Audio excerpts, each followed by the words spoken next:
From what I see, though, from what I know, innovation can be a real tumultuous journey.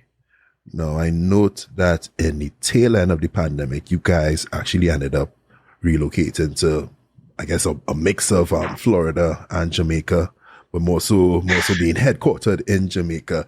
So, can you talk about that journey and what spurred that? So if anyone knows me, I'm a big Elon Musk fan, right? I mean, I pretty much, do all, my endeavors kind of based around his philosophy. And you talked about entrepreneurship, and, he runs, one of the largest AI companies in Tesla. Mm-hmm. Most people think Tesla is about cars, Nope. but it's about kindergarten and AI. He's mapping the world, right? The highways. He was the largest private space company in SpaceX. He has, one of the biggest digital platforms. He has Neuralink, and he has, you know, trillions of dollars in valuation. And he he was asked, what would he tell, to any aspiring entrepreneur, about, getting into business, starting their business, and running a company. And he said to them, and he could do this, don't do it. You have to be borderline crazy to do it because it's problems after problems. It's constant failure. It's not for the regular.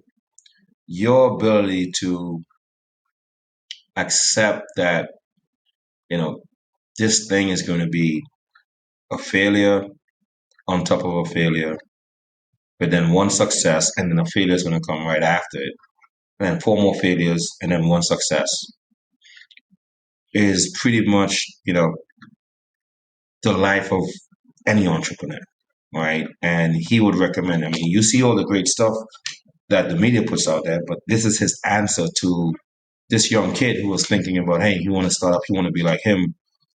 And I can tell you, for us, you know, our ability to look at failure and say, okay, this is a stepping stone. We're not being judged or we're not judging ourselves by it, has pretty much allowed us to not only exist but grow in an environment that, you know, I can tell you from all the big companies, the multinational sellers, there's no fintech that's growing in the Caribbean. How are you guys doing it? And it's that same thing that Elon Musk talked about. We expect failure. We expect, hey, things are not going to go our way, but we're not going to hang our head and say, hey, this was or is the reason why it's not working.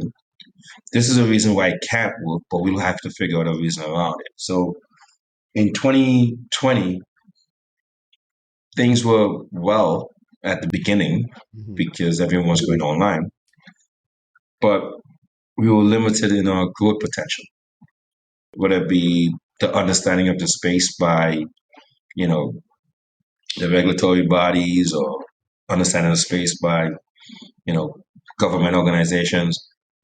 We were limited, right? And again, this is not something that I'm attacking anyone. Of course. This is just the products that we are building doesn't naturally come out from this region. So you don't naturally have the regulations or the framework to manage or understand it, right?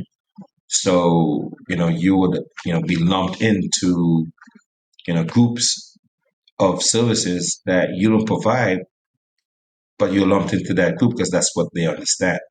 Mm-hmm. And for us, that was one of the, you know, failures that we just can live with. We don't want to sit here and say, okay, you know what? But that's not your Because failure. that's not my failure. So let's go somewhere else that they get it. Okay. And that's what that was. Again, we are still very much here in Trinidad. I'm here in Trinidad. We do great business in Trinidad. But for the things that we wanted to do that was outside of the comfort zone of understanding at this point is the reason why we had to pivot a bit in terms of developing products in markets that have the framework in place to help us grow, Okay. right?